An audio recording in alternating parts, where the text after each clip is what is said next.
Robert Schuller అనే రచయిత ఒక మాట చెప్తారు, tough times will never lost but tough people do.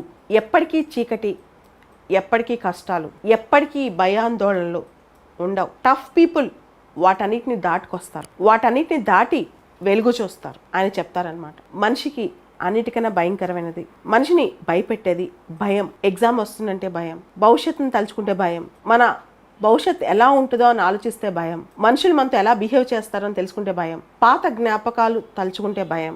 ఇలా అనేక భయాలు మనిషి చుట్టూ ఉంటాయి. అసలు జీవితం ఇంత భయంతో కూరుకుపోవాలా?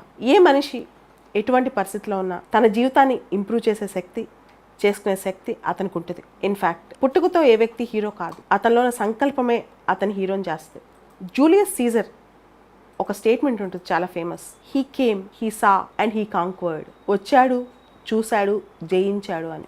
వచ్చాడు, చూశాడు, ఎంత పోరాడినా పర్లేదు, జయించే వెళ్ళాలి. ఓటమి అంటే భయం పెట్టుకోకూడదు. విజయం అంటే కేవలం మనం అనుకున్న ఫలితం రావటమే కాదు, మనల్ని మనం జయించుకోవటం. ఏదనుకుంటే అది, దానిలో నిరంతరం శ్రమించి, నిరంతరం దాని మీద కష్టపడి మనల్ని మనం పోరాడుతూ ముందుకెళ్ళటం అనమాట, మన కోసం మనం. అదే నిజమైన విజయం. చాలామంది భయం చుట్టూ తిరుగుతుంటారు, ఏమవుద్దో, అందరూ ఏమనుకుంటారో, వచ్చే సంవత్సరానికి మన లైఫ్ ఎలా ఉంటుందో, అసలు మనకి వెలుతురు కనిపిస్తో లేదో, అంటే సక్సెస్ వచ్చుతో లేదో, ఇలా ఆలోచిస్తూ ఉంటారు.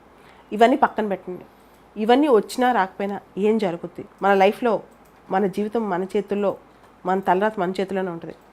ఒక రంగంలో మనకి ఎక్కడైనా ప్రాబ్లం వస్తే ఇంకో రంగంలో మనం స్ట్రాంగ్ అవ్వచ్చు. ఎంతమంది మనకి ఎదురొచ్చినా, మనకి ఎన్ని ఛాలెంజెస్ విసిరినా, మన పోరాటం ఆపకుండా ఉంటే కనుక అదే నిజమైన విజయం.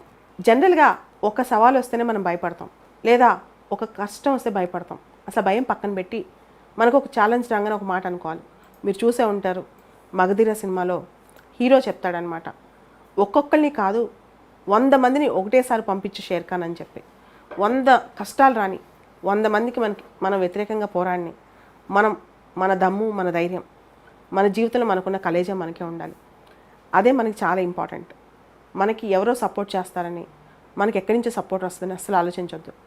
మన హీరో మనమే, మన ధైర్యం మనమే, మన శక్తి మనమే. ఓటమైనా, నిజంగా ఓడిపోయినా అది ఓటమి కిందకి రాదు, స్వతంత్రంగా మనం ఉన్నప్పుడు. సో ఎంత ఛాలెంజ్ వచ్చినా, ఎంత చిరాకు వచ్చినా, ఎంత నీరసం వచ్చినా మళ్ళీ పైకి లేసి ఆ పోరాటం సాగించండి. అదే నిజం, ఇదే జీవిత సత్యం.